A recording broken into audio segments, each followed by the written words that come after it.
Esse conteúdo integra as ações da edição 2020 do Programa Vocacional da Secretaria Municipal de Cultura de São Paulo.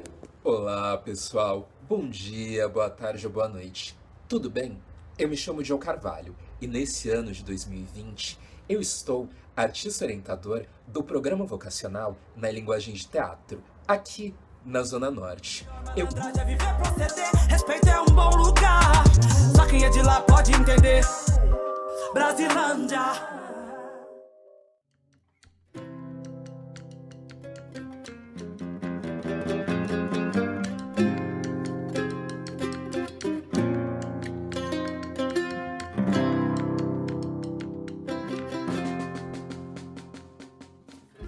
Hoje nós vamos conversar um pouco sobre a história da Brasilândia.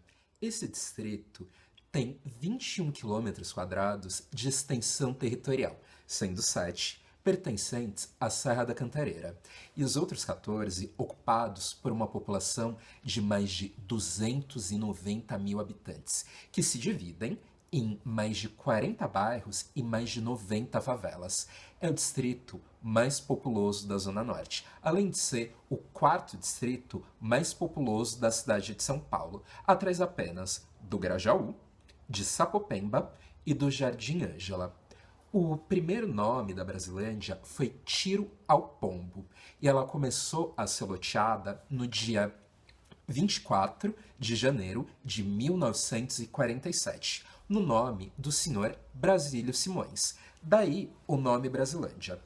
Esse lote, posteriormente, foi vendido para a empresa Brasilândia de Terrenos e Construções, que vendia terrenos que podiam ser pagos em até 12 vezes, além de fornecer para o início da construção das casas 5.000 tijolos e 500 telhas. Imediatamente vieram para a região moradoras e moradores dos cortiços do centro de São Paulo, que começavam a ser demolidos para a construção de grandes avenidas, como a Avenida São João e a Avenida Duque de Caxias, por exemplo. Vieram também para a região migrantes nordestinas e nordestinos em busca de melhores condições de trabalho e também fugindo da seca. Além disso, vieram também imigrantes da Ásia e da Europa que fugiam das consequências da Segunda Guerra Mundial. No início do povoamento da Brasilândia, a comunidade negra foi muito presente, tanto que a região chegou a ser chamada de Pequena África. Uma das primeiras atividades culturais que se tem notícia é o futebol. Existiam dois grandes times rivais. O Glorioso Futebol Clube, que era um time em que só jogavam jogadores negros, e o Guarani, que era um time de maioria branca. Essas partidas de futebol eram animadas pelo samba, e com o passar do tempo, criou-se a Escola de Samba de Vila Brasilândia, escola que hoje todas e todos nós conhecemos como Rosas de Ouro. O seu Valdir de Cá, que é um dos embaixadores do samba e também um dos fundadores da velha guarda da Rosas de Ouro, diz que as escolas de samba foram uma das primeiras economias criativas da população negra nesse projeto inconcluso e em andamento que é a nossa abolição. Imigrantes japonesas e japoneses trouxeram para a região um cinema feito de madeira, onde passavam todos os tipos de filme. Quando esse cinema de madeira foi desativado, a população da Brasilândia passou a se reunir em volta da TV do bar do seu Horácio.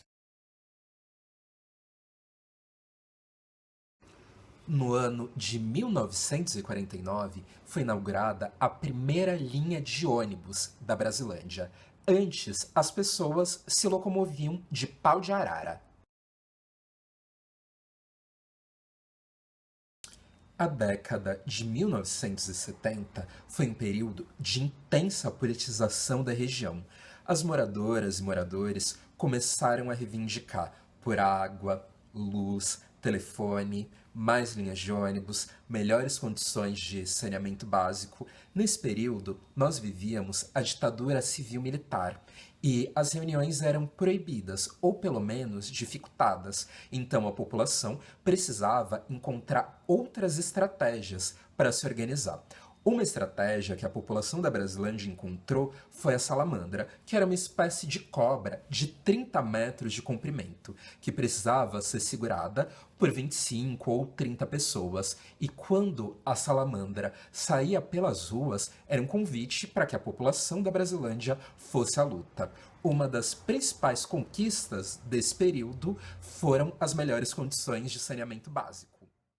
Moradoras e moradores mais antigos dizem que a Estrada do Sabão tem esse nome porque antes dela ser asfaltada, ela era muito escorregadia e veículos mais pesados, como o caminhão do gás, por exemplo, não conseguiam subir e escorregavam constantemente. Uma outra curiosidade é que, quando a rua Parapuã foi asfaltada, a diversão das crianças e dos adolescentes daquela época era passar o dia inteiro descendo a Parapuã de carrinho de rolimã. Uma das figuras mais complexas da história da Brasilândia é uma mulher que ficou conhecida como Nenê da Brasilândia, que durante toda a década de 70 até o final da década de 80 chefiou todas as bocas de jogo do bicho e tráfico da região. Ela foi assassinada em 1988 e no seu velório compareceram mais de 1.000 pessoas. As moradoras e moradores mais antigos dizem que ela impedia que as casas e comércios da região fossem assaltados. Além disso, dizem também que na época dela, a Brasilândia era bem menos violenta do que se tornou nos anos após a sua morte.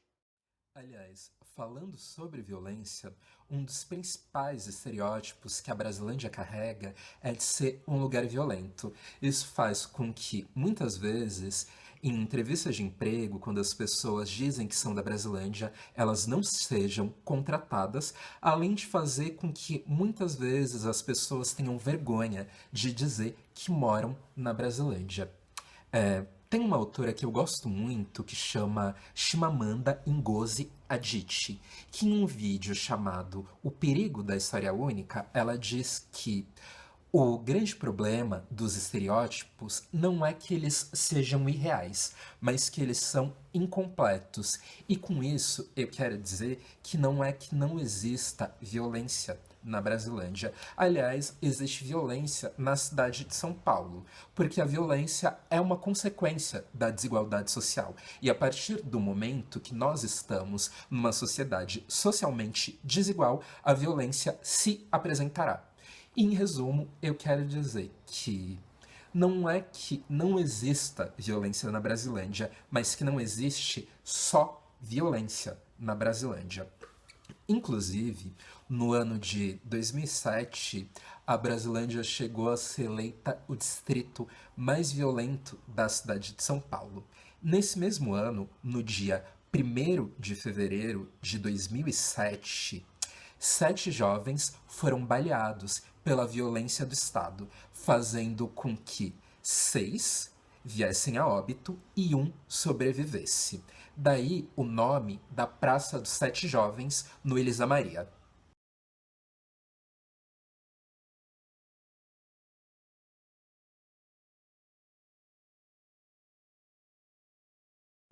Eu considero importante dizer para vocês que eu não moro na Brasilândia, eu moro na Casa Verde, e que essas histórias e informações que eu acabei de contar para vocês, eu extraí de 2 trabalhos acadêmicos, uma dissertação de mestrado e uma tese de doutorado, e 2 documentários sobre a história da Brasilândia, que depois eu vou deixar a referência para quem quiser se aprofundar mais. Além disso, eu tive a consultoria de 2 artistas e amigas. Amanda Racieli, que é uma fotógrafa e moradora do Jardim Paulistano, e Jéssica Alves, que é uma atriz que cresceu na Vila Brasilândia. E eu escolhi hoje falar sobre a Brasilândia porque a equipe que eu faço parte no Vocacional, a Norte 2, tem como um dos territórios que ela irá atuar a Brasilândia. Então, logo, logo, pós a pandemia, a gente pode se encontrar nos equipamentos culturais dessa região. Na semana que vem, eu vou falar sobre a Vila Nova Cachoeirinha. E agora eu tenho algumas propostas voltadas a essa prática teatral que eu pretendo desenvolver virtualmente com vocês nesse período em que nós estamos isolados socialmente. Eu gostaria que vocês tivessem uma conversa com a pessoa mais velha com quem vocês moram, que pode ser seu pai, sua mãe, seu avô, sua avó, seu tio, sua tia, enfim, e façam algumas perguntas para essa pessoa. 1. Como você chegou até aqui? 2. Quando você chegou até aqui? 3. De onde você veio para chegar até aqui? 4. O que mais vocês quiserem saber sobre a história que essa pessoa tem a contar do território que você vive. E é importante também dizer que não é necessário ser morador ou moradora da Brasilândia para fazer essa proposta. Você pode morar em qualquer lugar de São Paulo, do Brasil, do mundo. A única diferença é que quem mora na Brasilândia vai ter algumas pistas das histórias e das informações que eu contei.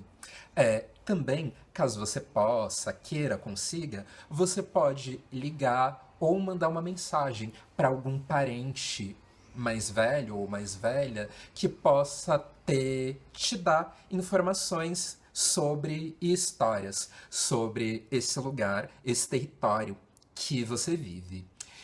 E depois disso, você pode compartilhar comigo as histórias que você colheu, tanto nos comentários desse vídeo, quanto você também pode escrever para mim por e-mail.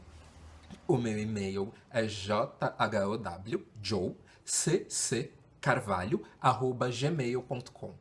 Eu vou deixar aqui ele escrito.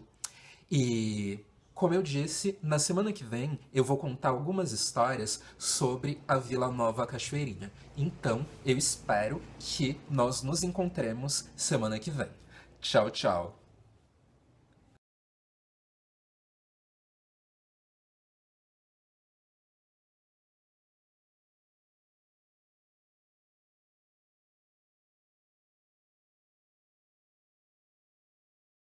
A elite treme.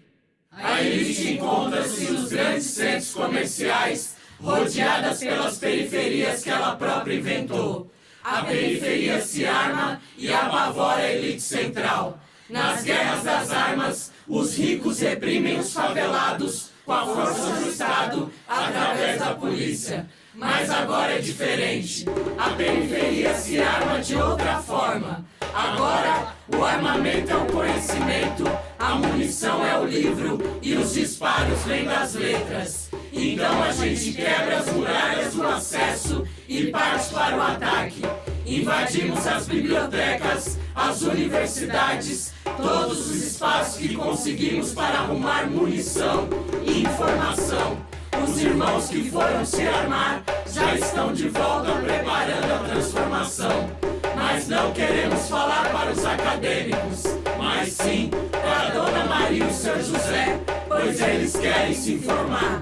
E a periferia dispara.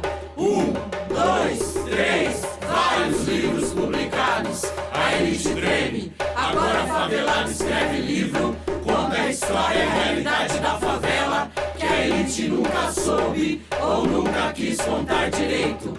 Os exércitos sedentos por conhecimento estão espalhados dentro dos centros culturais e bibliotecas da periferia. A elite treme. Agora não mais vai poder falar o que quiser no jornal, na novela, porque os periféricos vão questionar.